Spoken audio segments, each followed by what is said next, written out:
Nosotras somos Luisa y Daniela y hoy les vamos a mostrar nuestra solución para el reto de aula expandida. Primero, se nos planteaba un problema de valores en la frontera dado por la ecuación de Richards, que es esta de acá, empleando funciones de base radial, que en nuestro caso vamos a usar la función de base radial triarmónica. Además, se nos planteaban diferentes niveles de complejidad dados como por diferentes parámetros. Nosotros elegimos el nivel 3, que es dado por estos parámetros. Se nos pedía además comparar la solución numérica obtenida por la función de base radial con una solución de referencia que obtuvimos con SolveBBP. En nuestro caso, la función triarmónica no tiene parámetro de forma, entonces se nos pedía obtener la solución para diferentes números de nodos. Lo mismo con el error local, nos pedían evaluarlo para diferente número de nodos y la norma del error también. Además se nos pedía un análisis de los resultados obtenidos. Listo, entonces ahora siguiendo con el planteamiento de la solución del problema, lo que hacemos pues, aquí tenemos nuestra función dada, las condiciones. Entonces lo primero que hacemos es una aproximación, ¿cierto? Nuestra incógnita la vamos a aproximar a una función que sea en términos de una función de base radial multiplicado por un coeficiente alfa. Entonces los nodos internos serían, pues simplemente sería esa ecuación en términos de nuestra nueva función. Los nodos externos sería, el caso del izquierdo, sería nuestra condición de extremo izquierdo en función ahora de nuestra aproximación, y el derecho sería la condición derecha en términos de nuestra función de aproximación. Entonces tomamos una malla de n nodos donde nuestro x sub 0 va a ser nuestro x sub a y nuestro x sub b va a ser igual a x de n menos 1 como nodos externos, y nuestros nodos internos corresponderían a eso. Ahora, eso expresándolo de forma matricial nos quedaría de ese modo, pues como ya dijimos, los nodos externos izquierdos serían simplemente dados por una función de base radial centrada en ese punto, multiplicado por un coeficiente alfa e igualado a una constante c sub a.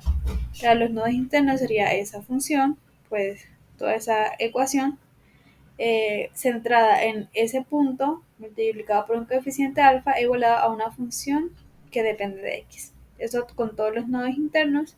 Y finalmente nuestro nodo externo derecho va a ser dado por la derivada de nuestra función de base radial centrada en ese punto, multiplicado por un coeficiente alfa igual a un coeficiente q sub b conocido.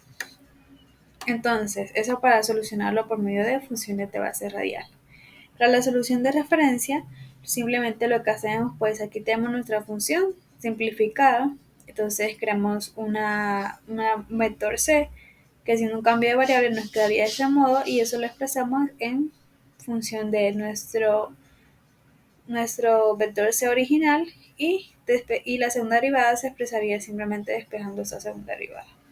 De las condiciones de frontera, cuando x es igual a x sub a, tenemos una condición de Dirichlet, y cuando x es igual a x sub b, tenemos una condición de Neumann. Eso va a ser relevante porque eso va a determinar la forma en que lo ingresemos al código. Ahora bien, ya escribiéndolo en nuestro código, iniciamos importando las librerías NumPy, Matplotlib, scipy.integrate, donde vamos a extraer el solvvp, que va a ser nuestra solución de referencia. Ingresamos los parámetros de la malla, en ese caso 100 nodos, nuestra L, que sería nuestra longitud, que va a ser de 1, nuestro vector X, que va a estar a depender pues de esos valores que ingresamos, y los parámetros en sí, como de los valores conocidos, que los ingresamos como sin ningún criterio en específico. Para la solución numérica, con la función de base radial, lo que primero que hacemos es crear nuestros matrices y vectores que vamos a ir llenando y lo que nos van a dar nuestra solución. En ese caso, PSI va a ser nuestra matriz, que va simplemente a contener las funciones de base radial. A va a ser pues ya la matriz que mostramos, la grandecita, que está en función de la base radial y derivadas. Y B, que son los valores conocidos. Entonces, Primero creamos una función de base radial, en este caso va a ser r al cubo, la primera derivada de la misma, la segunda derivada, y para simplificar el código ingresamos también como una función de nuestro d, nuestra función d que está en términos de x, y para f de f que también está en términos de x. Ahora, para llenar nuestras matrices, lo primero que hacemos, pues, creamos dos ciclos, uno para x y uno para x sub y, uno para x sub y uno para x sub j. X sub y va a ser el punto en que está centrado y x sub j va a ser nuestro x epsilon. Entonces, pues primero el nodo externo izquierdo, pues vamos a tener la función de base radial. Para nuestro nodo izquierdo, externo derecho, vamos a tener pues la derivada de esa función y finalmente los nodos internos estarían expresados de este modo. Pues todo esto sale de la explicación como en la matriz. Finalmente llenamos nuestro vector B, que pues ya como dijimos en el nodo externo izquierdo va a ser igual a C sub A, nuestro nodo izquierdo derecho va a ser igual a Q sub B y los nodos internos será la función en términos de X. Para encontrar alfa, simplemente utilizamos lineal.solve con los parámetros la matriz A y la matriz B y nuestra solución numérica va a ser la multiplicación de la matriz que simplemente tenía las funciones de base radial por el alfa encontrado y eso va a dar nuestra solución numérica. Ahora, para la solución de referencia, lo que hacemos pues crear nuestra función ODE, que es el cambio de variable, nuestra función condiciones de frontera, que van a ser dadas de ese modo, pues como ya dijimos, porque una era condición de Newman y otra era de Dirichlet. Entonces, pues ya simplemente volvemos a crear un vector X que no era necesario, pero igual lo hacemos. Creamos nuestra matriz y es un cero que va a contener la solución, pero simplemente vamos a extraer nuestra primera fila porque es la que nos interesa. Y luego la solución de referencia la calculamos con solvp, ingresando la función ODE, las de condiciones de frontera, el, el vector X y nuestra matriz Y sub 0. Y extraemos la fila que es la solución etc. Para calcular el error absoluto local lo calculamos como simplemente el valor absoluto de las diferencias. El error raíz cuadrada media sería dada por esa función. Y finalmente para las gráficas lo que vamos a hacer es que una gráfica va a contener la solución numérica versus la solución de referencia y la segunda gráfica va a contener el error local. Podemos analizar cómo cambia ese error de acuerdo a qué tanto nos alejamos en la malla.